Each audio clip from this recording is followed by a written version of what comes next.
Do you mind if I sit here?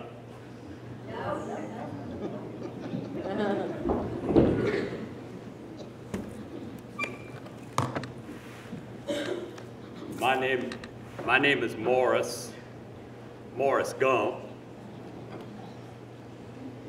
Hi, Morris. Are you hungry?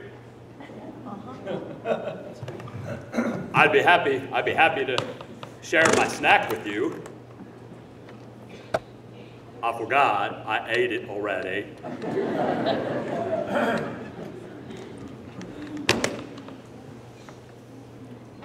But if you'd like something, I'll buy you something to eat. My daddy always said to look out for the needs of others. He said that a man once told him it is more blessed to give than to receive. I believe that. So if you need any help with your bus fare, I'd be willing to try and help.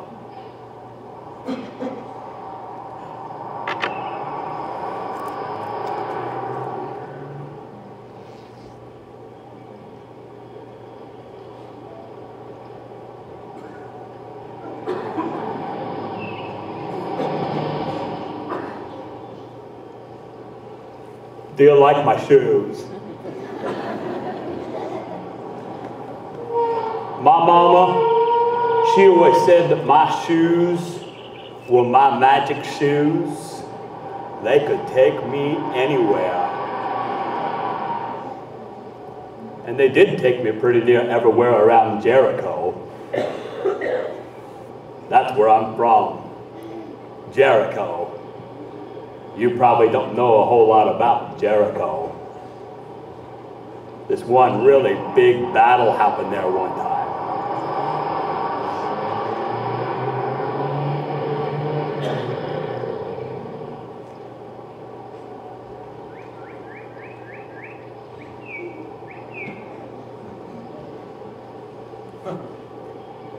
Since my bus isn't here yet, how about if I tell you about that story about Jericho? See, it all started way back when my ancestors, the Jews, they found themselves in a heap of trouble. They ended up being slaves in this land called Egypt. It's this land that has lots of sand.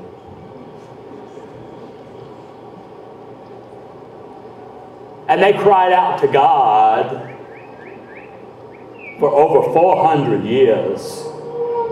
That's a lot of crying out. But God heard their cry.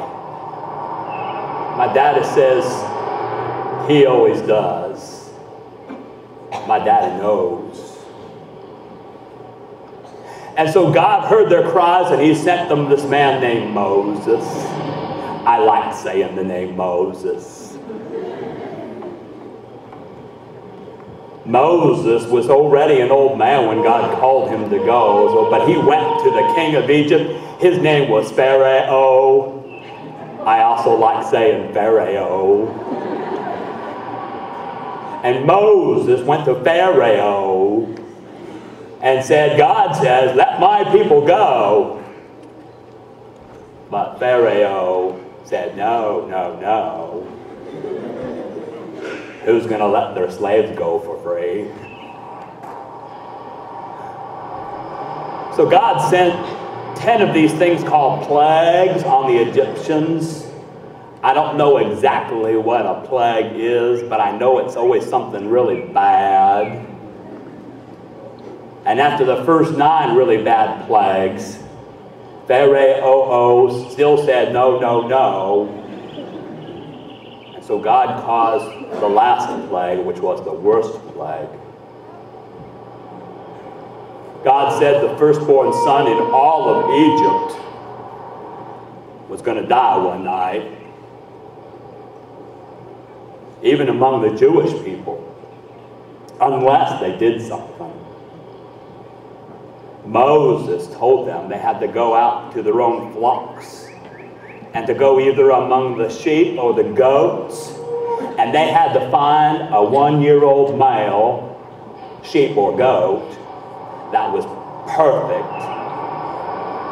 It couldn't have any blemishes. It couldn't have any spots. It had to have 2 good eyes, and all 4 legs had to be good. And then you know what they were to do with that lamb? They were to kill it. And then this part's kind of gross. They were to take the blood from that lamb, and they were to smear it over the door frames of the houses. Then they were to cook the rest of the lamb and eat it with this flat kind of bread and these bitter herbs. And then that night, when the angel of death came, and when it came to a house that had blood on the door frames, you know what it did? It passed right over. And the firstborn son in the house didn't die. But with the rest of the Egyptians, that's exactly what happened. Even in the house of Pharaoh, and he finally decided to let the people go. They went out and they wandered in the desert for like 40 years. It wasn't that long of a walk. I'm not sure why they were there for so long. I guess God waited for the right people to be living when it was time to go into the promised land that he promised to give them.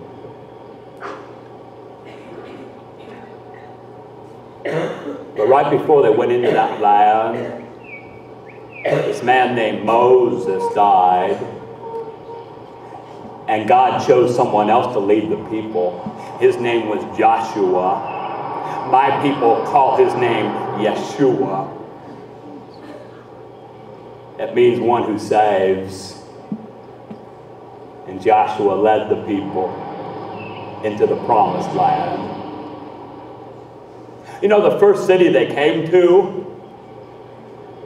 Jericho. That's my city. I wasn't there yet. I was not going to be there for hundreds of years, but it's still my city. The problem with overtaking Jericho, like God wanted them to do, is it was a fortified city. That meant it had these great big walls all the way around it, and these gates they would lock up, so you couldn't get in, you couldn't get out, unless they opened them. So the Jews had to decide how they were going to defeat this city of Jericho. So Joshua called a meeting. And I would imagine some of the guys thought, maybe we surround the city and don't let anybody in or out to get water or food, and eventually they'll run out and we'll starve them out. That would take a long time. Or they could maybe set fire to the gates and burn them up and make them weak so they could bash them down and take the city by storm. I thought that sounded like a pretty good idea. And Joshua said, no, God said this is what our plan's going to be. Listen close to this plan. He said, here's what we're going to do.